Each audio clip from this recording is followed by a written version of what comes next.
6 tahun lolos dari eksekusi, Sylvester kini berencana ajukan permohonan PK kedua setelah PK pertamanya gugur karena yang bersangkutan tidak pernah hadiri persidangan dengan alasan sakit. Lalu benarkah alasan kadaluarsa membuat Sylvester bisa lolos dari eksekusi pidana? Kita bahas bersama Sekjen Peradi Bersatu Ade Darmawan dan juga ada ahli hukum tata negara Refli Harun. Selamat petang semuanya. Ya, selamat petang. Bung Ade, kalau dari kuasa hukum Sylvester kan bilang kasusnya sudah kadaluarsa sehingga Sylvester tidak patut dieksekusi lagi. Tapi kalau kayak gini nggak khawatirkah jadi contoh buruk kalau itu DPO ya tunggu saja sampai kadaluarsa dan bisa lolos setelah itu? Ya, kalau berbicara terkait aturan dan perundang-undang sesuai dengan KUHP, ya memang diatur terkait daluarsa di situ. Bahwa kemudian kuasa hukumnya menyatakan bahwa ini sudah daluarsa, ya tentunya itu sesuai dengan pasal 84 di ayat 3 ya, junto pasal 84 ayat 2. Jadi memang di situ ada pembatasan, ya, pembatasan terkait satu batasan waktu yang diberikan oleh aturan. Sama gini, bahwa asas-asas hukum pidana juga itu ada beberapa yang harus kita baca ya di situ ya.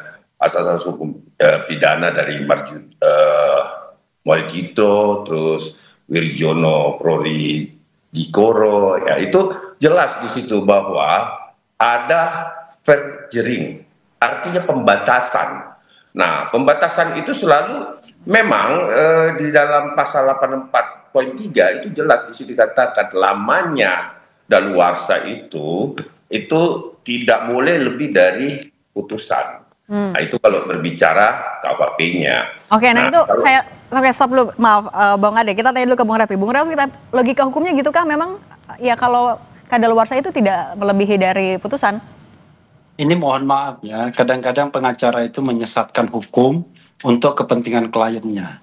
Jadi daluarsa kasus Sylvester Matutina ini 16 tahun. Jadi kalau sekarang baru 6 tahun, maka masih 10 tahun daluarsanya. Kenapa?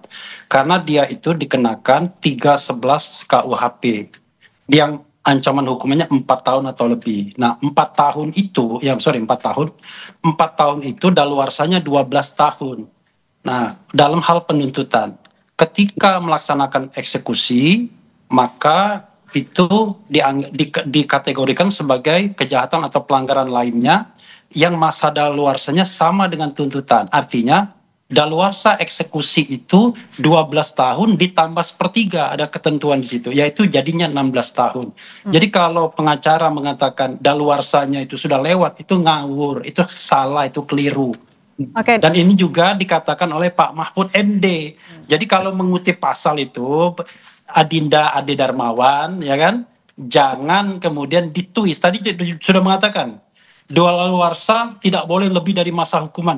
Terbalik, daluarsa itu tidak boleh kurang dari masa hukuman, gitu. Nah gitu, Bung Ade gimana? Katanya ngawur loh. Jadi gini, nah sama dengan penyesatan yang dibuat Kakanda Refli itu. Kenapa saya bilang begitu? Di 84 itu jelas, ya, daluarsa tidak boleh lebih dari hukuman yang dijatuhkan, artinya ketok palu. Kita tidak bisa berafiliasi pada 178. Gini, verjaring itu atau pembatasan itu diatur, yang pertama adalah penahanan, ada daluarsanya. Terus kemudian penuntutan, ada daluarsanya. 78 pasal yang disampaikan Pak Bang Refli itu benar, gitu loh. Itu 78 itu penuntutan. Tapi kalau untuk putusan, memang seperti itu bunyinya di 84 ayat 3. Kita nggak bisa menghindar dari pasal itu. Terus yang kedua, Bang Refli, ya, setahu saya nih informasi dari teman-teman pengacara Bang Sylvester ya, itu menyampaikan bahwa mereka mau membuka kotak Pandora, ya, kotak Pandora tentang jurisprudensi Mahkamah Agung 269, ya, tanggal 1 Januari tahun 58. Di situ, di dalam putusan itu memang membahas pasal 84. Bagaimana juga tenggang daluarsa tidak boleh kurang dari lamanya pidana yang dijatuhkan. Nah itu kan tidak boleh kurang. Tidak boleh kurang dari lamanya yang dijatuhkan. Dia tidak boleh kurang. Ngerti kan? Tidak boleh kurang. 1 tahun 6 bulan.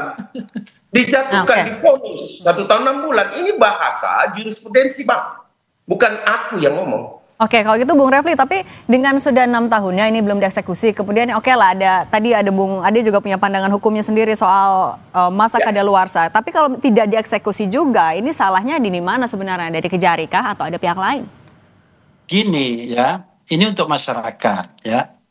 Kalau dia diancam hukuman 4 tahun, maka daluarsanya itu 12 tahun ya waktu eksekusi ditambah 1/3. Itu yang membedakan. Jadi 12 tahun plus 1/3 16 tahun. Mau didebat bolak-balik ya sudahlah, kita nggak usah debat ya. Kejaksaan itu tidak bodoh ya. Kejaksaan itu tidak bodoh. Kalau sudah daluarsa seperti yang Anda katakan, mereka tidak mungkin mengeluarkan statement macam-macam bahwa mereka akan mencari dan lain sebagainya. Itu satu. Ya.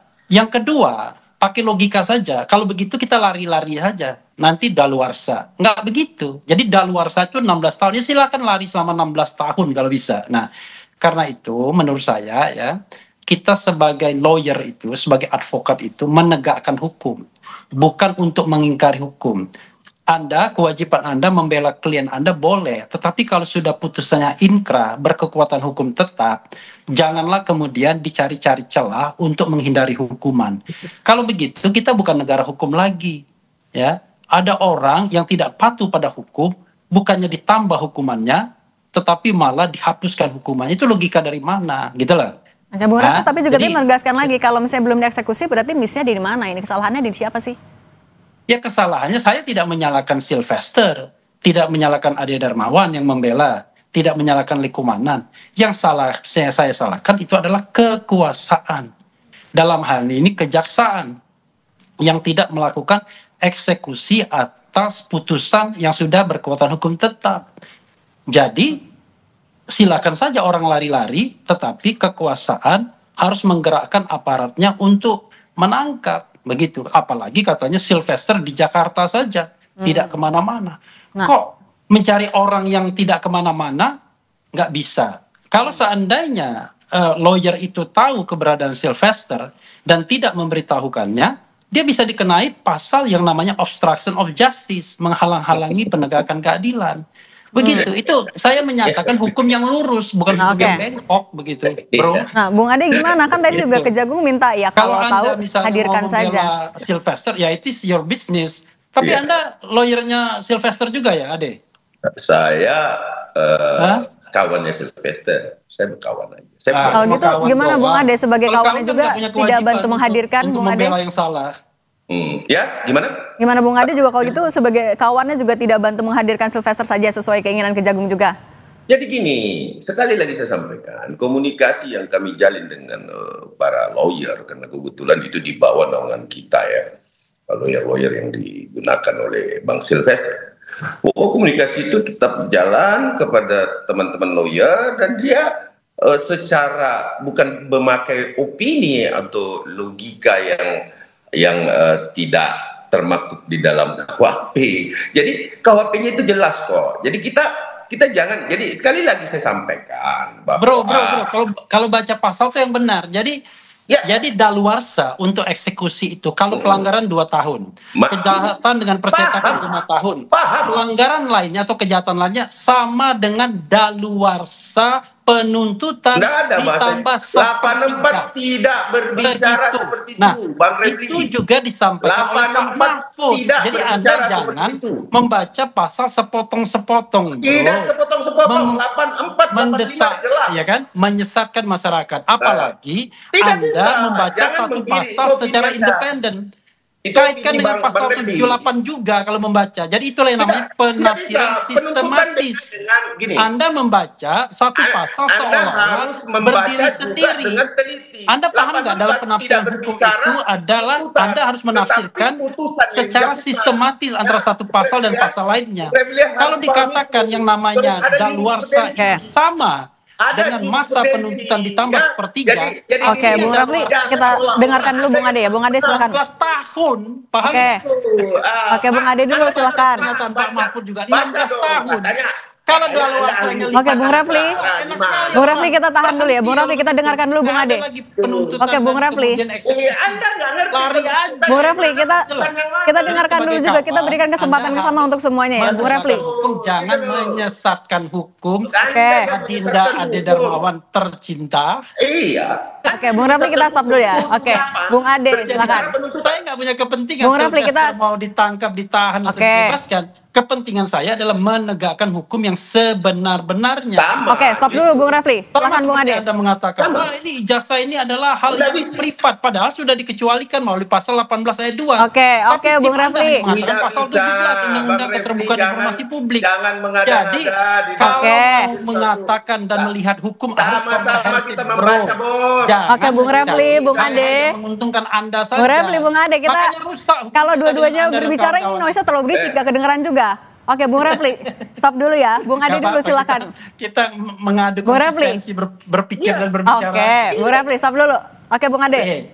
Oke, jadi gini, sekali lagi saya jelaskan pelan-pelan ya.